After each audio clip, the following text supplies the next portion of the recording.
the democracies in every way we can with materials and supplies. England is the last and only barrier between the United States and total war. Our aid must not come too late. Therefore, we must give President Roosevelt power to set in motion an industrial blitzkrieg that will make it possible for England to blast Hitlerism from the face of the earth. It was fully and freely debated. Men were stamped interventionists and isolationists, and the debate grew bitter. Earnest young men picketed the White House as if peace were in our hands and not in the hands of those who wanted no peace, who worshiped war. Other earnest young men picketed the pickets. Curious organizations mushroomed into being with stunts such as these. Into this free debate trooped the agents of the aggressors, for they too were permitted to speak in our democracy. They wore Hitler's uniforms, but they wrapped themselves in the American flag. They preached the doctrine of racial and class hatred, for Hitler had said America could be conquered from within and fall as an overripe plum to the Nazi master race.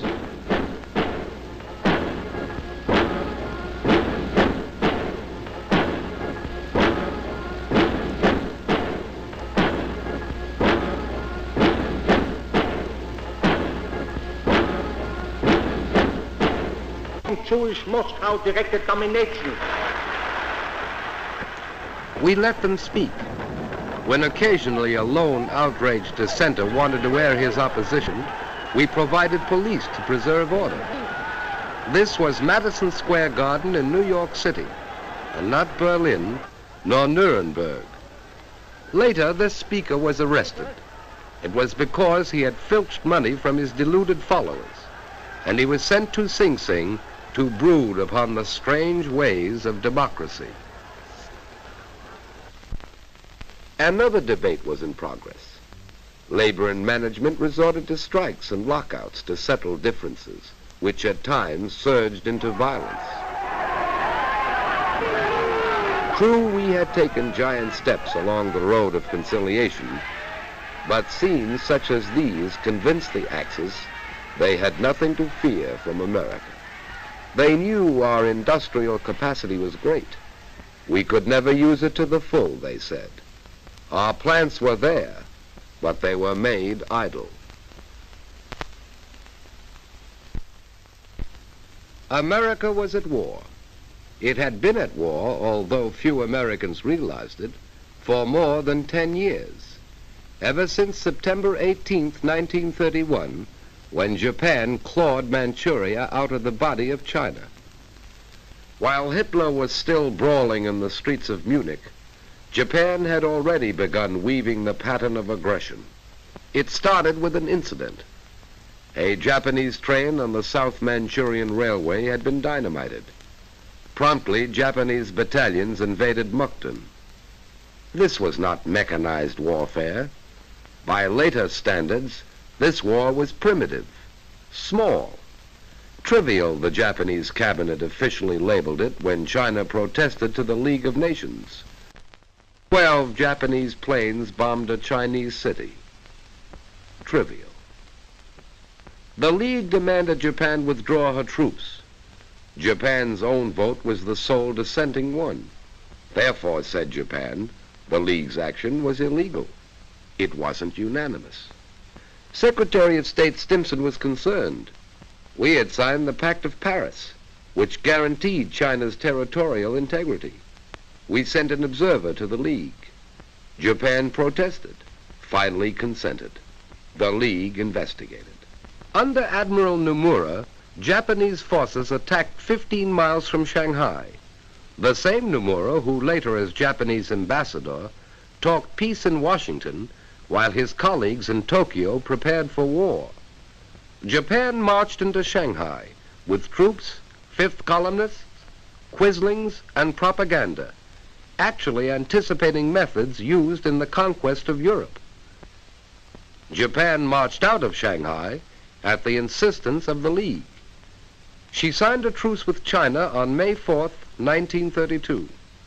4 months later, Japan moved further into Mongolia, sent her colonizers to follow the army into the conquered territory. And the puppet state of Manchukuo was in full flower. The League branded Japan an aggressor, and Japan resigned, deeply hurt. Japan moved further into China. Pausing only for breath, Japan inflated the Mukden incident into the China incident. It was not war, the Japanese said. 400 million Chinese were caught up in this incident. China was looted and shelled and put to the torch. China was bombed in this incident.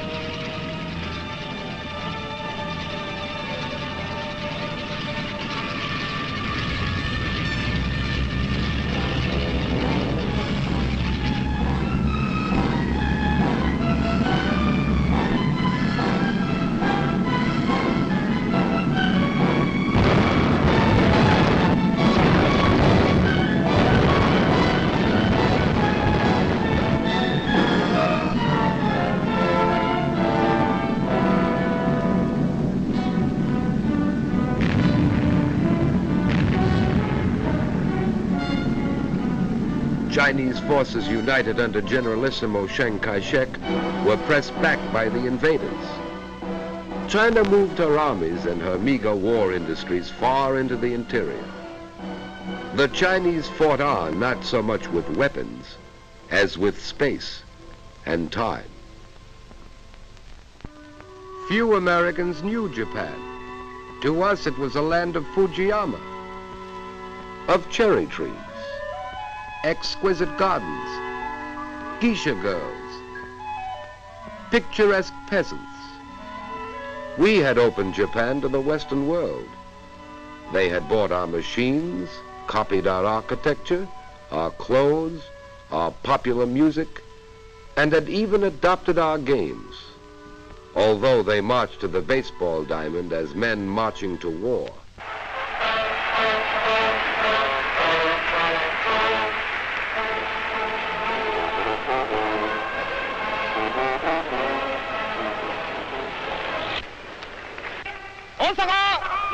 신문사 주사위第15回全国選抜中等学校野球大会の開会にあたり我ら参加選手一同は And they said they played ball to build their bodies for war.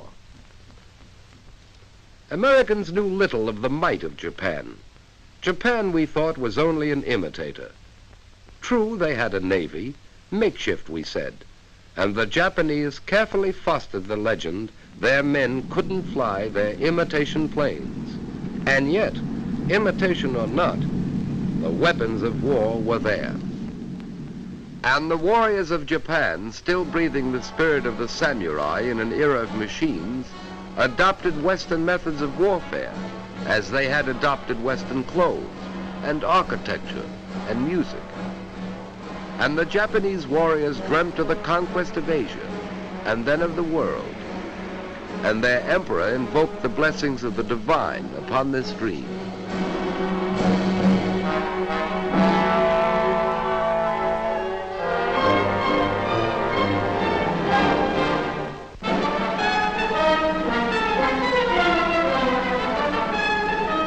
Italy too had dreams of empire. So Italy too created an incident in Ethiopia.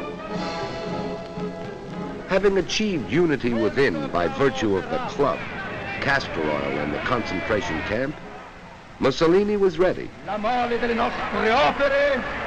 Italy at the time had the foremost air force in Europe. Emperor Haile Selassie rallied his tribesmen, armed only with spears and ancient rifles, to oppose tanks, guns, trained armies, and planes. The slaughter continued for a little less than 2 years. The emperor appeared before the League and pleaded the protection of the great powers. The League applied sanctions which were not completely enforced. 2 years after it had begun, the war was over. Italy had joined Japan in the partnership of aggression.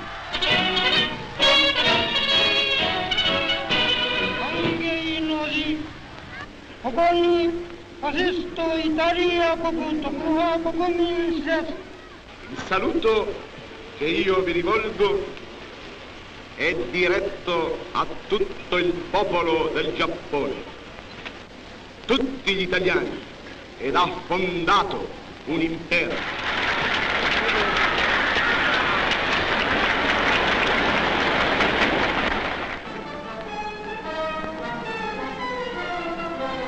On March 13, 1938, Hitler marched into Austria. The trinity of aggression was complete. 4 years Hitler had planned and plotted. His Austrian Nazis had assassinated Chancellor Dollfuss for refusing to play the role of puppet. In defiance of the Versailles Treaty, Germany had established compulsory military service, brought its secret army into the open, had begun converting its huge industrial plant for war, had reoccupied the demilitarized Rhineland zone. Germany had practically wiped out the defeat of 1918. So Hitler marched into Austria. His conquest was bloodless. It was not entirely bloodless. German and Italian forces had been fighting in Spain. General Franco had revolted against the Republican government. He invited and received German and Italian aid. The duly elected government received some Russian aid. The democracies evolved a formula of non-intervention. The data's brought aside. Here was opportunity for a dress rehearsal for full-scale war, an excellent chance to test new weapons and tactics. The Spaniards were the guinea pigs, men, women, and children. It was a long war, ended finally by hunger.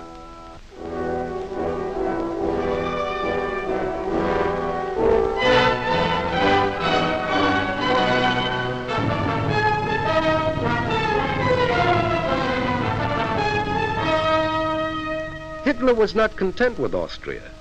At Munich, he had said his theory of race and blood demanded the incorporation of all German-speaking peoples into the Reich. There were those in England, France, and the United States who did not think this an unreasonable demand. Hitler called upon Czechoslovakia to surrender the Sudetenland, that part of Czechoslovakia heavily populated by Germans. France was bound by treaty to the republic created out of the old Austrian Empire. France and Soviet Russia were linked in a defensive pact. Great Britain's destiny was linked with that of France. So Hitler, Prime Minister Chamberlain of Great Britain, Mussolini, Premier Daladier of France, met in Munich